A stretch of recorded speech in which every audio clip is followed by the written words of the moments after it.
நாம் சிம்பிளாக தேங்காய் சட்னி எப்படி அரைக்கிறதுன்னு பார்ப்போம். அதுக்கு தேவையான பொருட்கள்: தேங்காய் சில்லு போட்டது இல்லை திருவன தேங்காய் கொஞ்சம், பொட்டுக்கடலை கொஞ்சம், அப்புறம் வறுத்த நிலக்கடலை தோல் உரிச்சது கொஞ்சம், ஜீரகம் கொஞ்சம், 2 சின்ன பல் பூண்டு. எப்பயுமே தேங்காவோட பொட்டுக்கடலை ரேஷியோ கம்மியாக தான் இருக்கணும். அப்போ தான் சட்னி டேஸ்ட்டாக இருக்கும்.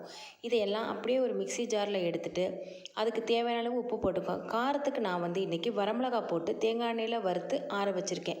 நீங்கள் உங்கள் காரத்துக்கு தகுந்த மாதிரி நீங்கள் போட்டுக்கோங்க. அதுக்கப்புறம் இதை தண்ணி ஊற்றி சட்னியை நல்லா ஃபைன் பேஸ்ட்டாக அரைச்சிருங்க.